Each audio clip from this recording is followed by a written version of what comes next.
दैत्य के हाथों में भी डाल दिया। और जैसे इसने पिया, देवता कहने लगे प्रभु ये क्या कर दिया, ये क्या कर रहे हो, अरे ये तो दैत्य है, इसे अमृत क्यों दे दिया। भगवान कहने लगे सुनो, इसके दो कारण हैं। पहला कारण कि इसने मुझे पहचान लिया है, और जब भक्त भगवान को पहचान ले तो भगवान फिर उसे प्रसाद देने से वंचित क्यों रखे। जब इसने मुझे पहचान लिया है तो फिर मैं इसे प्रसाद क्यों ना दूं। जब ये जान ही गया है कि मैं चाल चल रहा हूं तो इसे भी देना बनता है। और दूसरा कारण ये है कि जब कोई पंक्तिबद्ध बैठा हो, अगर आपको परोसने की जिम्मेदारी दी जाए और उस पंक्ति में आपका दुश्मन भी बैठा हो तो कभी भी छोड़ना नहीं चाहिए। सभी को बराबर परोसना चाहिए, कभी भेदभाव नहीं करना चाहिए। तो एक दैत्य ने कहा, अच्छा, एक संत ने कहा प्रभु अच्छा एक बात बताओ, आपने जब उसने आपको पहचान लिया, आपने अमृत दे दिया और फिर आपने उसका सर काट क्यों दिया, आपने फिर उसे मारा ही क्यों। जब मालूम है जो अमृत पी लेता वो अमर हो जाता है तो फिर आपने उसे मारा क्यों। भगवान कहने लगे इसका भी कारण है, उसने मुझे पहचान लिया कि मैं ईश्वर हूं, इसलिए मैंने उसे अमृत दिया। और जब मैंने उसे अमृत दे ही दिया फिर भी उसे इतनी तसल्ली नहीं हुई, इतना विश्वास नहीं हुआ मुझ पर कि जब मैं इसे अमृत हाथों में दे सकता हूं तो मैं पीने के लिए भी आज्ञा करूंगा। लेकिन जब मैं समझ गया कि ये दैत्य है, और मैं क्यों समझा, क्योंकि इसने स्वरूप बदल करके देवताओं का स्वरूप बना करके बैठा था, पर मैं तभी समझ गया कि ये दैत्य है, इसे मुझ पर विश्वास नहीं हुआ। इसने क्या किया, एक नियम होता है पंक्ति का कि जब तक पूरी पंक्ति को प्रसाद नहीं दे दिया जाता है और जब तक भोजन मंत्र नहीं भूल जाता, जब तक आज्ञा नहीं दी जाती कि प्रसाद की हरिहर सब प्रसाद पाओ, तब प्रसाद पाया जाता है। पर इसे मुझ पर विश्वास नहीं हुआ। सब देवता हाथ में लिए बैठे हैं और जैसे ही मैंने इसके हाथों में डाला इसने तुरंत पी लिया। इसलिए मैंने इसका सिर काटा कि इसे मुझ पर विश्वास नहीं हुआ कि जब मैं हाथों में अमृत दे सकता हूं तो मैं इसे पीने के लिए क्या मना कर देता। लेकिन इसने पंक्ति का नियम तोड़ा है, इसलिए मैंने इसका सिर काटा। पहले ये राहु था, अब दो हो गए, राहु और केतु। जब देखा देवताओं को अमृत पिला दिया, दैत्यों का नंबर आया, अमृत खत्म हो गया। महाराज देवासुर संग्राम हुआ, इतना बड़ा युद्ध हुआ कि सारे दैत्य मारे गए। पर शुक्राचार्य जी कहाँ शांत बैठने वाले हैं। शुक्राचार्य जी ने क्या किया कि अपनी शक्तियों के और मंत्रों के द्वारा जितने मर गए थे उन सबको जीवित कर लिया। अब इन्होंने गुरु बृहस्पति को गुरु न बना करके दूसरा गुरु बना लिया और गुरु बना करके ये यज्ञ करने लगे। ऐसा यज्ञ करने लगे कि देवताओं को ही स्वाहा स्वाहा करने लगे यज्ञ में। और जब ऐसा यज्ञ होने लगा तो देवराज इंद्र को क्रोध आया। देवराज इंद्र ने वज्र से गुरु का ही वध कर दिया। और जैसे ही गुरु का वध किया, इंद्र को ब्रह्म हत्या लग गई। ब्रह्म हत्या कहाँ ले जाएं, क्या करें, विचार विमर्श हुआ। ब्रह्म हत्या को कई जगह पर बांट दिया। पृथ्वी को दे दिया जो बंजर भूमि की तरह दिखाई पड़ती है, वृक्ष को दे दी ब्रह्म हत्या जो गोंद के रूप में टपकती है, जल को दे दी जो काई के रूप में ब्रह्म हत्या आ जाती है, स्त्रियों को दे दी जो मासिक धर्म के रूप में आती है। और आज ब्रह्म हत्या को 4 जगह बांट दिया। इसके बाद में आज देवताओं ने कहा कैसे दैत्यों पर विजय प्राप्त किया जाए। अदिति मैया से प्रार्थना करी, मैया तुम ही कुछ करो। अदिति मैया ने पयोव्रत किया और पयोव्रत के प्रताप से भगवान प्रकट हुए वामन। बोली वामन भगवान की जय। वामन भगवान प्रकट हुए, छोटे से हैं, दिशाओं ने छाता दे दिया, सरस्वती ने माला दे दी, ब्रह्मा ने कमंडलू दे दिया। इतना लेकर के गए गुरु बृहस्पति के पास में, लो ये भिक्षा मिली है। गुरु बृहस्पति ने कह दिया इतने में संतुष्ट नहीं है, हमें त्रिलोकी का राज्य ला करके दो। गए हैं बलि के दरवाजे, बलि 101 वहां अश्वमेध यज्ञ कर रहा है। वहां जाकर के आवाज लगाई, संकल्प कराया, 3 पग भूमि मांगी। और जैसे ही शुक्राचार्य ने देखा, बोले ये 52 नहीं, ये 53, 54, पूरा 55 है। ये 52 नहीं है, ये वही है जिसने रावण को मारा, ये वही है जिसने कंस को संहारा, ये वही है जिसने हिरण्यकश्यप को मारा, और आज मेरे शिष्य को छलने के लिए आया है। बलि संकल्प मत करना। बलि कहने लगा अगर ये भगवान है तो भी हमारे दोनों हाथ में लड्डू है। जो दुनिया को देता है आज वो मेरे आगे हाथ फैलाकर मांगने खड़ा है, और आज मैं दानी बनकर उसे दूंगा। इससे बड़ा मेरा सौभाग्य और क्या होगा। गुरुजी नहीं माने। गुरुजी कमंडल की टोटी में बैठ गए, जल ही नहीं गिरने देंगे, और जब जल नहीं गिरेगा तो संकल्प होगा ही नहीं। बार बार कमंडल झुकाएं, जल गिरे ही नहीं। भगवान ने एक आंख बंद करके झांक करके देखा, कहा बात है जल क्यों नहीं गिर रहा। देखा क्या, गुरुजी आसन लगाए बैठे। एक लकड़ी उठाई भगवान ने, एक लकड़ी उठाई तिनका, और वो लकड़ी वो तिनका लेकर के कमंडल में डाल दिया। कहने लगे बलि इस कमंडल में कचड़ा जम गया है, हाँ इसमें गंदगी जम गई है, लाओ मैं इसको साफ कर दूं। और जैसे तिनका मारा तो सीधे एलईडी में लगा, सीधे आंख में, और जैसे ही आंख में लगे उसे एक बल्ब फ्यूज, एक आंख फूट गई। और जैसे एक आंख फूटी गुरुजी निकल करके भागे मोनो बाला घाट की तरफ। बलि कहता है गुरुजी रुको, भी एक और बची है। हाँ अभी कहाँ जा रहे। जो दान देने में रोक लगाता है ना, यही गति होती है जो शुक्राचार्य जी की हुई। इसलिए गांव में भागवत हो रही है, खूब चंदा करो, खूब रसीद कटवाओ, खूब पैसा दान करो, और जो रोकेगो वाको एक बल्ब। दान देने में कभी रोकना मत, नहीं तो यही गति होगी। अगर कोई 500 दे तो उसे अरे 500 क्या दे रहे हो, 1000 लिखाओ हैं। बताओ इतनी वर्ष बाद भागवत हो रही, तुम 500 दे रहे हो। अरे कम से कम 2100 देना चाहिए, और जब 2100 कहोगे तो 1500 तो देगा ही देगा, हैं। ऐसे करके करो, ऐसा नहीं कह रहे 500 नहीं, 200 दे दो। 100 रुपया की कोल्ड ड्रिंक पियेंगे और 200 की दारू। पत्नी से लिए 500 रुपया, बोले चंदा देंगे, भागवत में दान करेंगे, और 200 रुपए भागवत में लिखा दिया, 300 अपने नीचे पार्टी हो गई। लो महाराज ऐसे भी बहुत है, तो ऐसा ना करना, नहीं शुक्राचार्य जी की तरह एक आंख के हो जाओगे, हमें नहीं पता। सुखदेव जी कहते राजन, आज राजा बलि ने संकल्प किया और 3 पग भूमि देने के लिए कहा, जहां से चाहो वहां से नाप लो। भगवान ने विराट स्वरूप धारण किया, एक में पृथ्वी पाताल को नाप लिया, एक आकाश में पहुंच गया। ब्रह्मा जी ने देखा और ये तो प्रभु का चरण है, अंगूठे को धो करके जल कमंडल में कर लिया, उसी से गंगा जी का प्रागट्य हुआ। तीसरा कदम कहां रखे बलि? अभी तो बड़ी बड़ी बातें मार रहे थे कि जितना चाहो नाप लो, अब ये बताओ मैं तीसरा कदम कहां रखूं? बलि कहने लगा एक बात बताओ प्रभु, धन बड़ा होता है या धनी? अरे धन तो चलता फिरता होता है, धनी बड़ा होता है। जीवन में एक बार सरपंच बन जाओ, जब तक मरोगे नहीं सरपंच ही कहे जाओगे।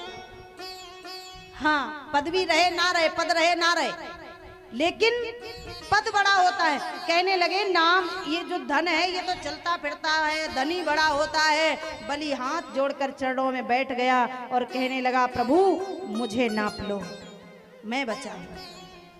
भगवान ने बलि के सिर पर पैर रखा और अपने स्वरूप में आ गए। बोली विष्णु भगवान की जय। मांगो बलि, मैं इतना प्रसन्न हूं तुमसे, तुम्हारी भक्ति से, कि आज मन गदगद हो गया। तन मन धन तीनों तूने मुझे दे दिए, मांगो क्या चाहिए। बलि जोर से ठहाका लगा करके हंसा, अरे राम राम, मेरा ही सब कुछ लेकर मुझसे ही कहने लगे मांगो। लाज भी मांग में नहीं मगर तुमसे त्रिभुवन अधिकारी से, पर मर्यादा कह रही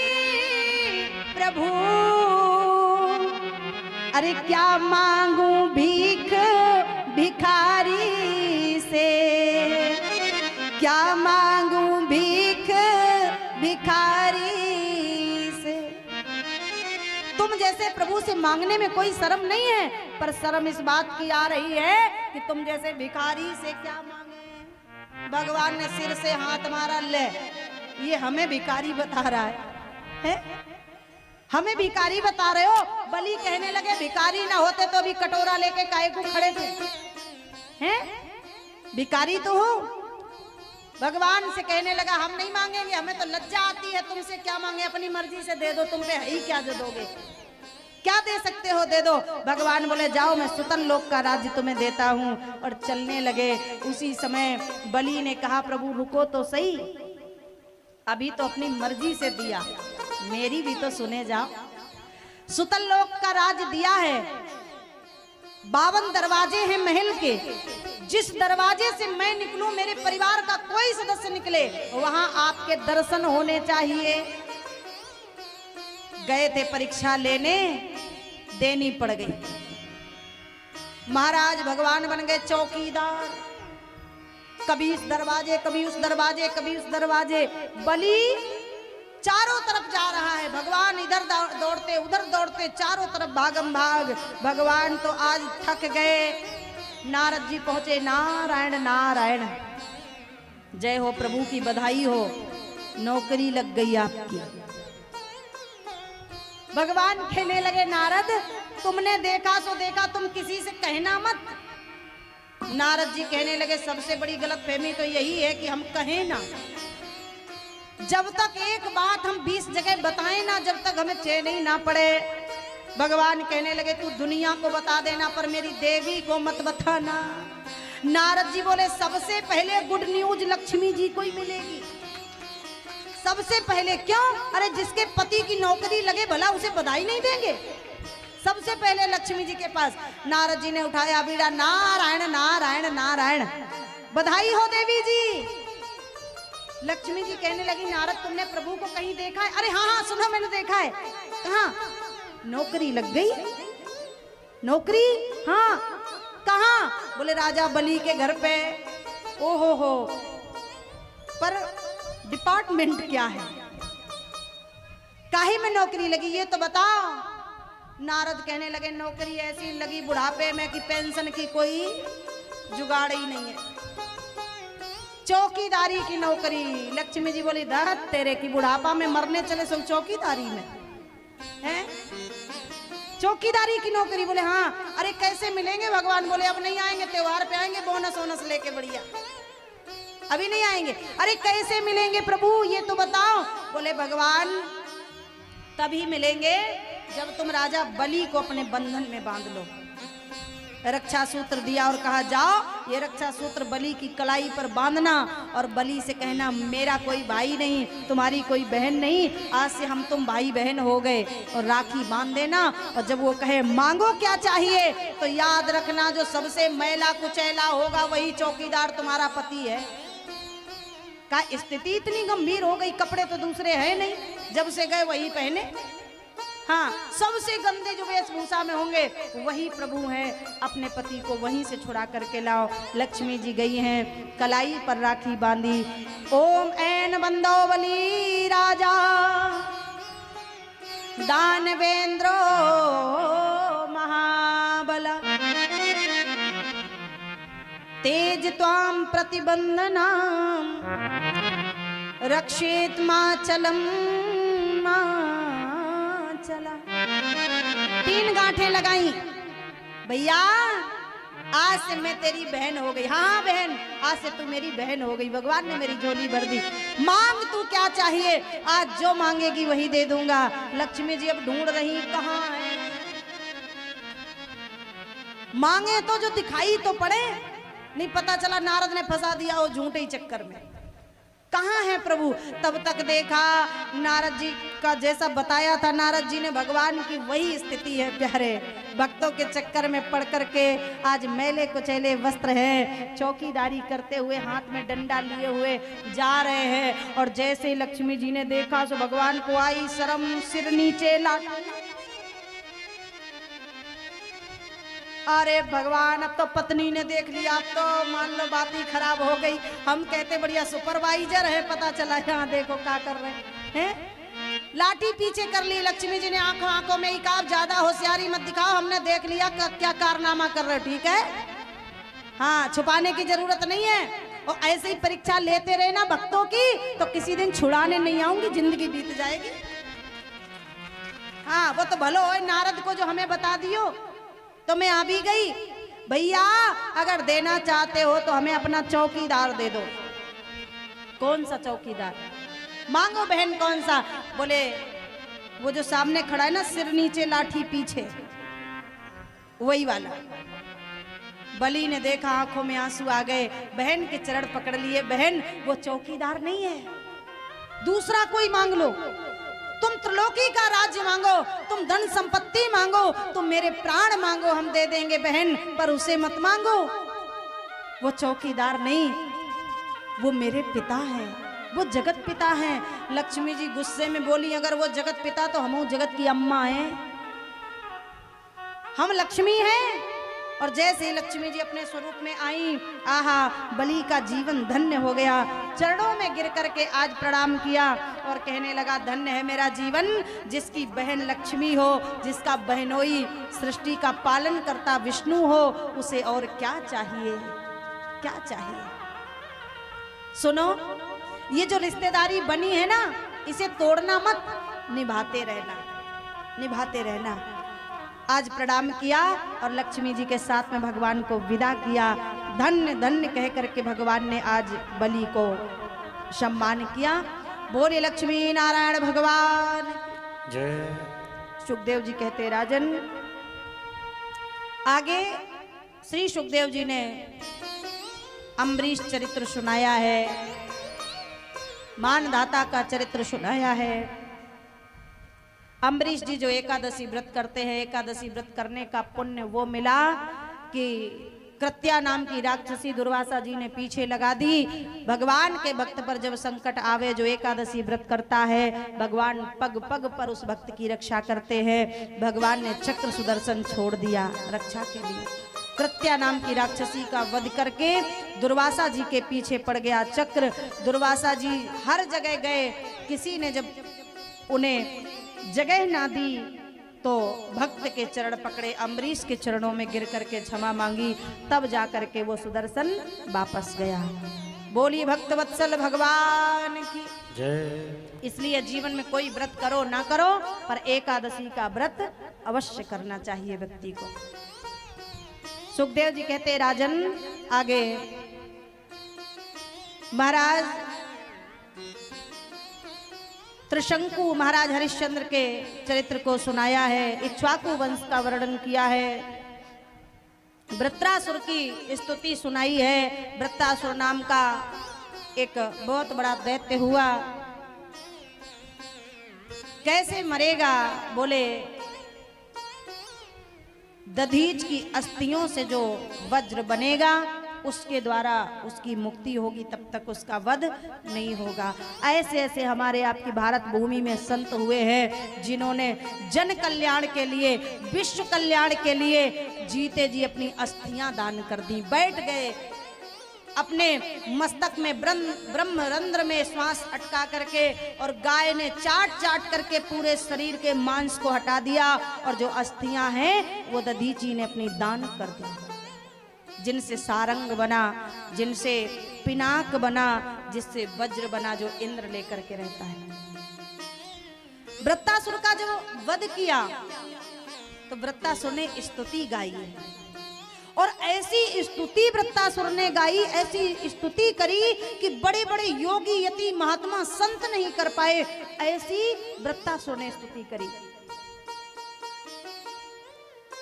ये कौन था पूर्व जन्म में? ये बोले चित्रकेतु नाम का गंधर्व था भगवान का।